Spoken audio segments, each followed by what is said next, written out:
नमस्कार, आदाब, सलाम अलैकुम। तो चलिए वीडियो को शुरू करते हैं। इंग्लिश मारिसु देखो। बहुत চেষ্টা, বহুত কষ্ট আৰু বহুত মনোযোগৰ ফলত আজি এই ভিডিঅটো মই আপোনালোকৰ বাবে প্ৰস্তুত কৰি উলিয়াইছো আৰু এই ভিডিঅটোত মই আপোনালোকক কম যে কেমেৰাৰ বিষয়ে আজি মই আপোনালোকক কম যে কেমেৰা এটাই কেনেকৈ কাম কৰে। ঠিক আছে, বহুত কষ্ট, বহুত চেষ্টা আৰু বহুত মনোযোগৰ ফলত আজি এই ভিডিঅটো মই আপোনালোকৰ বাবে বনাবলৈ চেষ্টা কৰিছো আৰু গতিকে বন্ধুসকল আপোনালোকে মোক সহযোগ দিব বুলি মই আশা কৰিছো আৰু মোৰ চেনেলটো ছাবস্ক্ৰাইব কৰি ল'ব বুলিও মই আশা কৰিছো। প্লিজ বন্ধুসকল।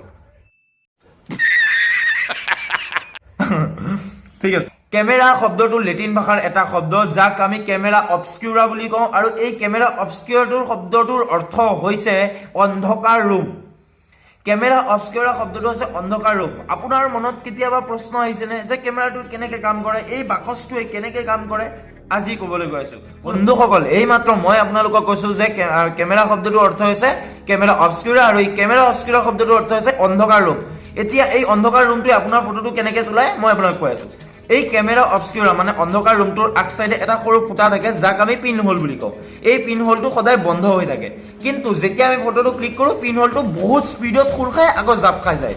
আৰু যেতিয়াই খোল খোৱাৰ লগে লগে যোনটো বস্তুৰ আমি ফটো উঠাওঁ সেই বস্তুটোৰ পৰা ওলোৱা ৰিফ্লেক্ট হোৱা ৰশ্মিটো সেই ফুটাটো দি সোমাই আহে আৰু সেই অন্ধকাৰ ৰুমৰ আনটো দেৱালক খুন্দা মাৰে আৰু যাৰ ফলত নেকি এটা ফটো ক্ৰিয়েট হয়।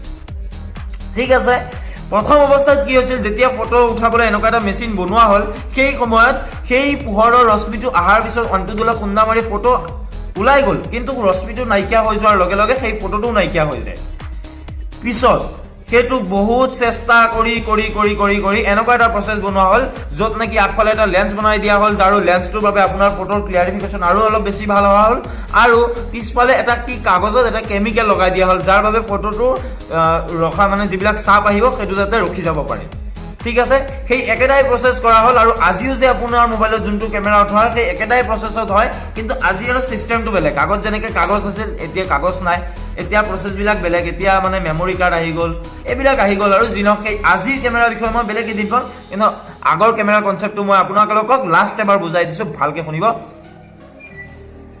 কেমেৰা শব্দটোৰ অৰ্থ হৈছে এটা অন্ধকাৰ ৰুম যাৰ এটা দেৱালত এটা সৰু ফুটা থাকে আৰু এই ফুটাটো সদায় বন্ধ হৈ থাকে। যেতিয়াই আমি ফটো ক্লিক কৰোঁ আমাৰ ওচৰত থকা বস্তুটো মানে যোনটো বস্তু আমি ফটো উঠাব বিচাৰোঁ সেই বস্তুটোৰ পৰা ৰিফ্লেক্ট হোৱা ৰশ্মি সেই সৰু ফুটাটো দি সোমাই আহে আৰু সোমাই আহি পেলাই এটা নতুন মানে সেই ফটোটোৰে এটা চিত্ৰ চাপ বহি যায়।